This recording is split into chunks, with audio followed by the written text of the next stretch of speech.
ओम शांति। गरुड़ पुराण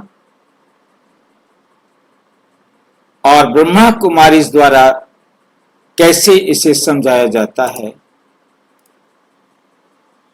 इसे हम देख रहे हैं। 20वां पाठ आज हम इसका करेंगे। पिंडदान और तर्पण आत्मा को गति देने का प्रयास।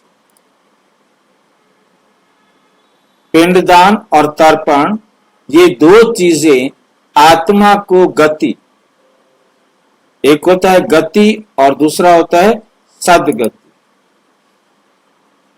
गति माना मुक्ति, मतलब आत्मा को मुक्ति दिलाने के लिए पिंडदान और तर्पण किया जाता है।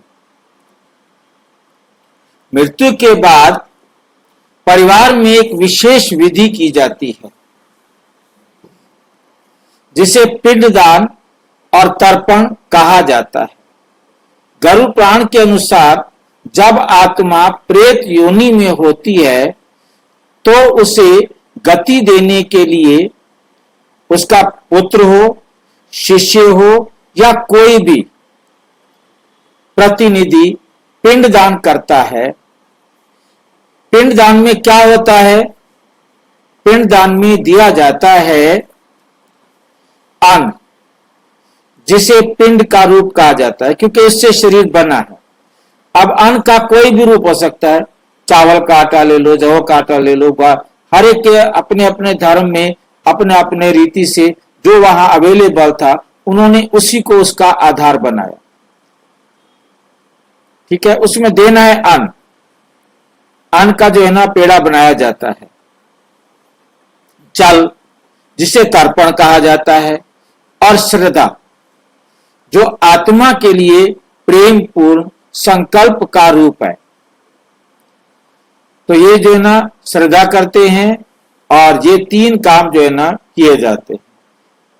और कोई इसे श्रद्धा को श्राद्ध भी बोल देते हैं, श्राद्ध को श्रद्धा भी बोल देते हैं, क्योंकि भाषा का वहां के रहने वालों के लोगों का विचारों का थोड़ा बहुत अंतर होता है।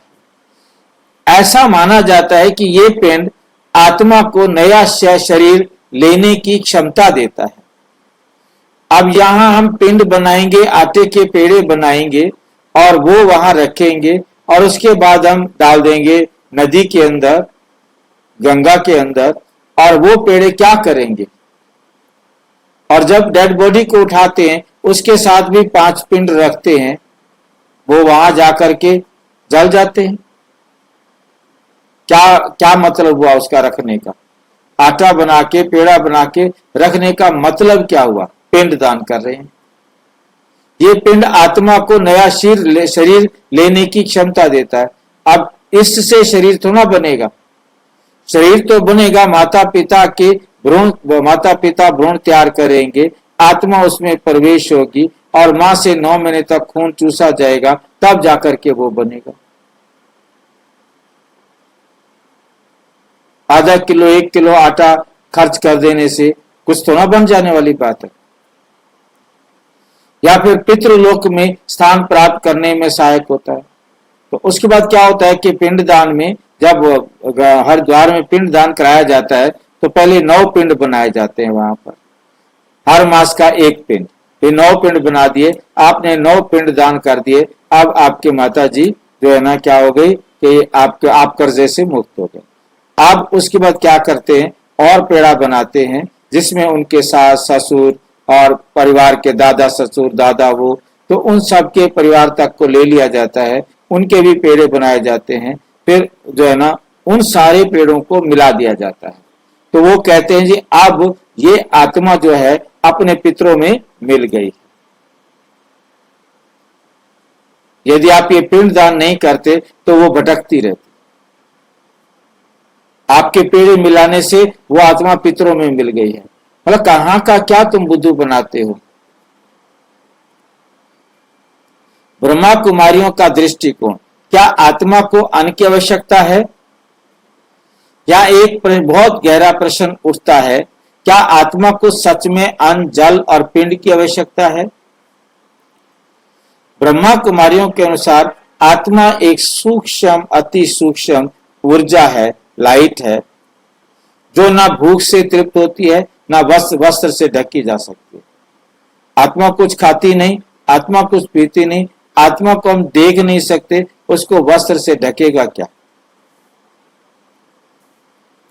अन्न, जल या वस्त्र भौतिक शरीर की आवश्यकता होते हैं, आत्मा की नहीं। तो आत्मा को गति कैसे मिलती है? वो समझते हैं कि आत्मा को गति हम ये दे देंगे तो आत्मा को मुक्ति हो। क्या क्या करेगी? एक कागज का, कपड़े का टुकड़ा लेकर के, आटा लेकर के।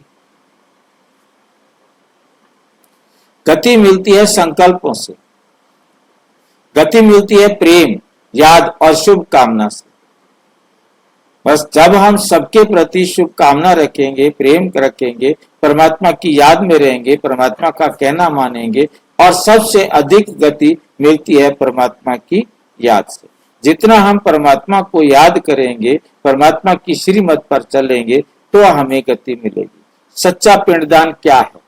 अगर हम आत्मा के प्रति सच्ची श्रद्धा रखना चाहते हैं तो हम उसके लिए वे प्रकाश देना होगा जो जीवन भर उसे नहीं मिला। वो प्रकाश मीन्स ज्ञान। हमें उसे देना होगा ज्ञान का दीपक। ज्ञान का दीपक हमने आग वाला दीपक जला के नहीं देना, ज्ञान देना है जो परमात्मा ने दिया है। परमात्मा की याद की शक्ति और मुक्ति और जीवन मुक्ति की भावना। एक तो मुक्ति, क्योंकि सभी आत्माओं को परमात्मा आकर मुक्ति भी देते हैं और जीवन मुक्ति भी देते हैं। तो हमने ये संकल्प उनके अंदर जागृत करना है कि आप भगवान आकर हमें मुक्ति और जीवन मुक्ति दे रहे हैं। आप परमात्मा से मुक्ति और जीवन मुक्ति लेने के लिए पुरुषार्थ करो। यही है सच्चा तर्पण, यही है आत्मा की गति देने वाला पिंडदान। एक आत्मिक संकल्प का बल। जब परिवारजन श्रद्धा से भरा हुआ निर्मल हृदय और शुद्ध संकल्प से उस आत्मा के लिए प्रार्थना करते हैं तो वह आत्मा शांत होती है और मुक्ति की ओर बढ़ती है। अच्छा, ओम शांति। और विस्तार से जानने के लिए प्रजापिता ब्रह्मा कुमारी ईश्वरीय विश्वविद्यालय के किसी भी सेवा केंद्र पर संपर्क करें। और यदि कोई प्रश्न है तो 9213106986 पर केवल टेलीग्राम करें। 9650692270 पर केवल व्हाट्सएप करें, फोन नहीं। ओम शांति।